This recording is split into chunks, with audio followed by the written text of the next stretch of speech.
नमस्कार विद्यार्थी मित्रांनो, आज आपण इयत्ता 7वी गणित सराव संच 29 पाहणार आहोत. तर सांगा बरं कोणाकोणाला हा सराव संच पाहून भीती वाटत आहे की घातांकाचा घातांक कसा काढायचा वगैरे वगैरे. तर काहीच अवघड नाही, यामध्ये खूप सोपा सराव संच आहे. चला आपण सोडवून पाहूया. तर पहा, इथं सूत्र दिले आहेत. तर आपण मागच्या 28 सराव संच 28 27 मध्ये काय पाहिलं आहे, ह्या सूत्राबद्दल पाहिलं आहे. म्हणजे जर आपल्या घातांक दिले असेल आणि पाया जर सारखा असेल तर पहा, इथं पण ए आहे, इथं पण ए आहे, म्हणजे इथं पण 2, इथं पण 2. पाया सारखा असणं म्हणजे काय तुम्हाला माहित आहे. आता पाया कशाला म्हणतात, तर दोन्हीकडे 5 5 किंवा 6 6 असा कोणता पण सारखा पाया असेल आणि त्याचा गुणाकार करायचा असेल तर काय होतं, तर घातांकाची बेरीज होते. तसंच आता पाया समान असेल, सारखा असेल तर आणि भागाकार दिला असेल तर घातांकाची वजाबाकी होते. आणि एचा पहिला घात म्हणजे एच असतं. म्हणजे कोणत्याही नैसर्गिक संख्येचा 1 2 3 4 कोणतीही संख्या असू द्या, त्याचा पहिला घात म्हणजे तीच संख्या असते. म्हणजे 4चा पहिला घात म्हणजे बरोबर 4, हे समजलं. आता एचा शून्यवा घात म्हणजे 1 असतं. हे मी तुम्हाला मागच्या व्हिडिओमध्ये म्हणजे सराव संच 28 मध्ये कसं येतं ते समजावून सांगितलं आहे. एचा शून्यवा घात हे याचं उत्तर 1 कसं येतं ते समजावून सांगितलं आहे. पाहिलं नसेल तर सराव संच 28 पहा. तर आता एचा वजा यमवा घात म्हणजे 1 छेद एचा धन यमवा घात, हे असं येतं. हे पण सूत्र लक्षात ठेवा, ठीक आहे. जर तुमचा घातांक हा वजामध्ये असेल, ऋणमध्ये असेल, तर अंशस्थानी 1 घेऊन तुम्हाला जो काही पाया आहे त्याचा एचा सेम घातांक फक्त धनमध्ये येणार. तर ए बी यम म्हणजे या दोघांमध्ये काय असतं, गुणाकार असतो. एचा यमवा घात गुणिले बीचा यमवा घात. हे तुम्हाला समजलं. दोघाचा कॉमन घातांक म्हणजे या कंसाचा घातांक आहे म्हणजे या दोघाचा घातांक आहे, आणि मध्ये चिन्ह नाही कसलंच म्हणजे गुणाकार असतं. आणि पुढं पहा, आता ए छेद बीचा यमवा घात. इथं पण आता पूर्ण कंसाचा घातांक दिला आहे, म्हणजेच एचा आणि बीचा दोघाचा पण घातांक. आणि इथं छेद आहे म्हणजे इथं भागाकार आहे, हे समजलं. आता एचा यमवा, आता घातांकाचा घातांक. आता पहा, इथं एला मध्ये कंसाच्या आत पण घातांक आहे आणि बाहेर पण घातांक आहे. आता इथं पहा, कंस आहे म्हणजे कंसामध्ये आणि बाहेरच्या संख्येमध्ये कसलंच चिन्ह नसतं, म्हणजे काय असतं, गुणाकार असतं. तर हे कसं येतं हे पण तुम्हाला मी आता या सराव संचमध्ये सांगणार आहे. परंतु इथं पहा, सूत्रामध्ये पहा, अगोदर सूत्र समजून घ्या. तर एचा यमवा आणि कंसाच्या बाहेर जे पण घातांक दिला आहे, 2 घातांक आहेत आता एचे. तर याचं उत्तर काय येतं, जे 2 घातांक दिले आहेत कंसाच्या मध्ये एक बाहेर एक, त्याचा गुणाकार करून जो घातांक येतो तो आपल्याला काढायचा असतो. तर इथं पहा, यम आणि यन दिले आहेत, तर यम आणि यनचा गुणाकार करायचा आहे. आणि इथं आता ए छेद बीचा वजा यमवा घात आहे, म्हणजे काय होणार, आता हे उलट होणार, बी छेद ए होणार. कारण 1 छेद ए आपण पहा आता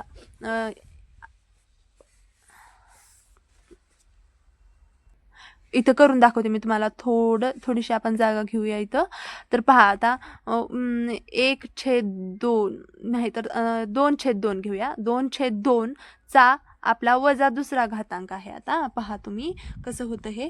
तर वजा दुसरा घात आहे म्हणजे वजा आहे म्हणजे काय होतं, याचा अर्थ अंशस्थानी 1 येतं आणि ज्या संख्येचा घातांक आहे म्हणजे पाया जो असतो आपला तो छेदस्थानी जातो. म्हणजे इथं काय येणार, 2/2 चा धन दुसरा घात म्हणजे वर्ग असे येणार. आता पहा, ही जी संख्या असते ती वर घेऊन जाताना उलटी होते. म्हणजे तुम्हाला हे नियम तर माहीतच असतील. पहा, अंशाला 1 असला आणि खाली अपरिमेय संख्या म्हणजे खाली पण छेद असलेली संख्या असेल तर ती काय होते, वरी जाऊन उलटी होते. तर इथं पहा, इथं 2च्या ऐवजी 3 असतं, इथं 3 आहे, तर वरी जाऊन काय होणार होतं, हे 3/2/1 चा दुसरा, म्हणजे हे एक छेदस्थानी असणे यातला काय अर्थ नसतो. म्हणजे उत्तर काय येतं, 3/2. तर हे तसंच सांगितलं आहे की वजामध्ये वजा यम आहे. मग आता इथं काय येतं, 1/b/a यम. आता वजा यम आहे म्हणजे याचं काय होत असतं, 1/a/b चा यमवा. मग आता हे वरी गेल्यानंतर उलट होतं ना, मग बी वरी येणार आणि 1 खाली जाणार आणि याचा यमवा घात, असं उत्तर येतं. तर हेच आपल्याला समजवलं आहे. तर हे आपल्याला सगळं आता या गणितामधून समजणार आहे. तर चला आपण गणित सोडवायला सुरुवात करूया. पहा आता इथं गणित दिलेलं आहे. तर आता पहा इथं 2 घातांक आहेत. पहिल्यांदा ह्या कंसाचा पण दिला आहे आणि नंतर दोघाचा. तर आपण डायरेक्ट सूत्रानुसार जर काढलं तर काय येतं आपलं पहा, कोणत्या सूत्रात हे बसतं गणित? तर पहा 15/12 म्हणजे पहा कुठल्या सूत्रात बसतं? तर ह्या सूत्रात बसतं. पहा अगोदर जो पाया आहे त्याचा कंसाच्या अगोदर म्हणजे दोनदा घातांक काढायचा आहे. पहिल्यांदा तिसरा घात काढायचा आहे आणि नंतर चौथा काढायचा आहे. तर आता हे कसं होणार? तर सूत्रानुसार आपलं काय होतं पहा, तर या दोघाचा गुणाकार होतो म्हणजे 3 गुणिले 4 होतं. पहा कसं होतं हे 15/12 चा 3 गुणिले 4 बरोबर 15/12चा 4 1 4 4 2 8 4 त्रिकोण 12वा घात हे आपलं उत्तर येतं. तर हे उत्तर कसं येतं पहा, तुम्हाला हे सूत्रानुसार तर कळालं, परंतु हे रिअलमध्ये कसं होतं तर तुम्हाला पाहायचं आहे का? आता पहा मी हे तुम्हाला करून दाखवते, तुम्हाला सोपं वाटेल. तर पहा पहिल्यांदा आपण कंस सोडवा. आपण गेल्या धड्यामध्ये शिकलो आहोत की कंचे भागुबेव आपण शिकलो आहोत ना, त्यानुसार अगोदर कंस सोडवायचा.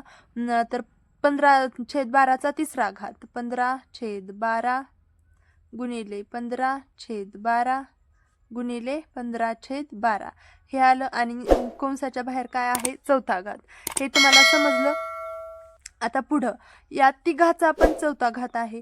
तर पहा आता इथं सूत्र आहे पहा, इथं ए गुणिले बी कंसाच्या बाहेर आल्यावर काय होतं? एचा पण यमवा घात आणि बीचा पण यमवा घात म्हणजे ए बी चा यमवा घात आणि गुणिले इथं काय दिलं आहे? कंसाचा यमवा घात म्हणजे कंसाच्या आत जे काय आहे त्या सगळ्याचाच यमवा घात असतो. म्हणजे इथं पण आता तसंच 15/12 सगळ्या गुणाकार आहे म्हणजे या सगळ्याचा चौथा घात आहे.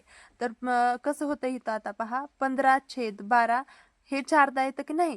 कारण याचे 4 फाटे फुटणार आता, कारण याचा पण चौथा घात आहे आणि ह्याचा पण गुणाकार होणार.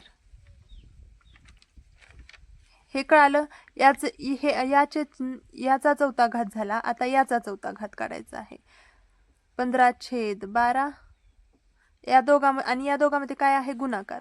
15/12 आणि 15/12 15/12 आता याचं 15/12 आणि या दोघांमध्ये काय आहे? गुणाकार. मी इथं जागा पुरत नसल्यामुळे वरील लिहित आहे. 15/12 गुणिले 15/12 गुणिले 15/12 आणि हे या तिघाचा गुणाकार करून जे काय उत्तर येईल ते तुमचं काय येणार आहे? ह्याचं उत्तर येणार आहे. तर ते आता पहा किती वेळेस 15/12 झाले? 1 2 3 4 5 6 7 8 9 10 11 12 वेळेस झाले की नाही? मग आपण इथं डायरेक्ट या दोघाचा गुणाकार केल्यावर किती वेळेस येत आहे? 12 वेळेस.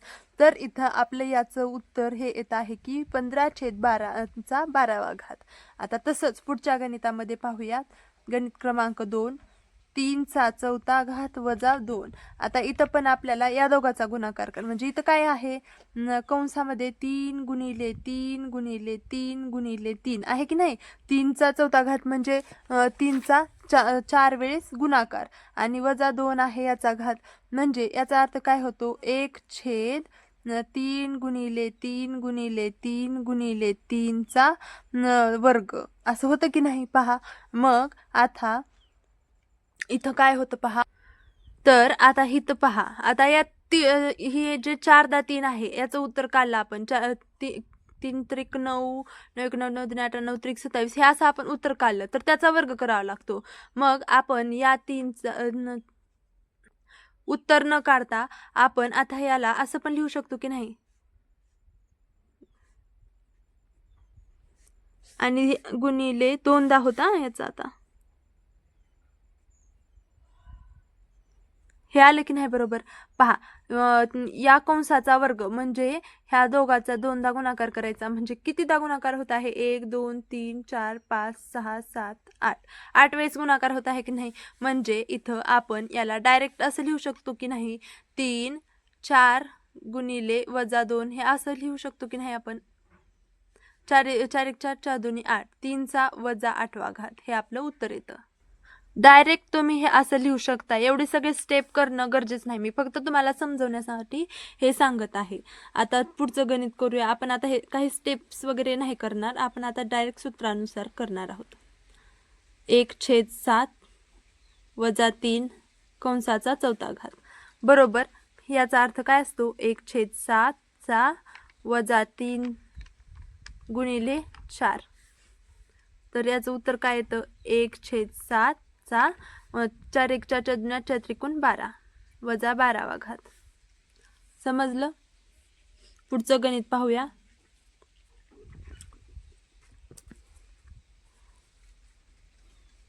2/5 चा वजा दुसरा आणि वजा तिसरा. आता पहा इथं गुणाकार करा. 2/5 चा वजा दुसरा घात गुणिले वजा तिसरा घात. आता पहा वजा वजाचा अगोदर तर चिन्हांचा गुणाकार करा. काय येतो पहा? चिन्हांचा गुणाकार वजा वजा आहे म्हणजे अधिक येणार आहे आणि संख्येचा गुणाकार 3 1 3 3 2 6 म्हणजेच वजा 2/5 चा 6वा घात. हे आलं, उत्तर आलं आपलं. गणित क्रमांक 5. 6चा 5वा आणि नंतर जो काही 6चा 5वा घातांक येईल त्याचा चौथा घातांक. म्हणजे आपण हे असं लिहू. 6चा 5वा गुणिले 4 बरोबर 5 चौक 20. 6चा 20वा घात. हे आपलं उत्तर आलं. समजलं? पुढचा प्रश्न दिला आहे. खालील संख्या धन घातांक वापरून लिहा. आता इथं ऋणमध्ये घातांक दिला आहे. आपल्याला धन करण्यासाठी काय येणार आहे? आता इथं पहा या सूत्रामध्ये सांगितल्याप्रमाणे. तर आता इथं वजा 3 आहे. तर आपण इथं सोडवून देते मी तुम्हाला. खूप सोपं आहे. पहा काय करायचं नाही, फक्त तुम्हाला हे प्रश्न लिहायचा आहे, नंतर बरोबर करायचं आहे आणि हे वजामध्ये आहे, याला धनमध्ये करण्यासाठी काय करणार आपण? हे वजामध्ये आहे याचा अर्थ कसं होतो पहा. 1/2/7 चा दुसरा घात असं होतं की नाही धनमध्ये केल्यावर. मग आता हे सोडवताना आपल्याला हे वरती नेण्यासाठी काय करावं लागतं? हे 7 वरी अंशाला जातं आणि 2 खाली येतं अंशाला. हे तुम्हाला माहित आहे. तर हे कसं येतं पहा आता. 7/2 चा दुसरा घात हे असं येतं. काहीच करायचं नाही, तुम्हाला फक्त उलट करायचं आहे जे दिलं आहे ते. म्हणजे हे 3 अंशाला घेऊन जायचं. 3/11 चा धन 5वा घात. हेच आहे तुमचं उत्तर. 6/1 म्हणजे छेदस्थानी 1 आहे म्हणजे याचा अर्थ 6चा तिसरा घात. पुढं वायचा वाय आहे फक्त आता इथं. तर 1/y चा चौथा घात हे तुमचं उत्तर येणार आहे. फक्त काहीच नाही, वजा असतं म्हणजे याच्या वर 1 लिहायचं असतं आणि इथं अधिक मध्ये करून लिहायचं असतं. एवढंच झालं, तुमचं उत्तरच झालं. पहा खूप सोप्पा सराव संच आहे. जेवढं आपल्याला गणित अवघड वाटतं तेवढंच ते सोपं असतं. फक्त काही नियम, काही सूत्र तुमच्या लक्षात राहणं सोपं गरजेचं असतं. पहा सराव संच 26, 27, 28, 29 हे 4 सराव संच तुम्हाला सोडवायला कशाच्या आधारे आहेत? या सूत्रांच्या आधारे. हे जर सूत्र तुम्हाला लक्षात राहिली तर तुम्हाला घातांक या धड्यामध्ये काहीच अडचण येणार नाही. हे सूत्र पण तुम्हाला काही नियमावर लॉजिकनुसार आहे. ते लॉजिक पण मी तुम्हाला सांगितलं आहे कसे येतात हे सूत्र. तर ते नाही पण लक्षात राहिलं, फक्त तुम्हाला हे सूत्र लक्षात राहिले तरी पण तुम्हाला हा घातांक हा धडा खूप सोपा जाणार आहे. काहीच तुम्हाला सोडवण्यात अडचण येणार नाही. तर विद्यार्थी मित्रांनो, पुढची सर्व सराव संच पाहण्यासाठी आपल्या चॅनलला सबस्क्राईब करून बेल आयकॉन प्रेस करा आणि तुमच्या वर्गाची सर्व सराव संच आपल्या चॅनलमध्ये मी एक प्लेलिस्ट तयार केली आहे, ज्यामध्ये इयत्ता 7वी गणित सराव संच असं नाव आहे त्या प्लेलिस्टचं, ज्यामध्ये आपण तुमच्या वर्गाची सर्व सराव संच सोडवून दिलेली आहेत.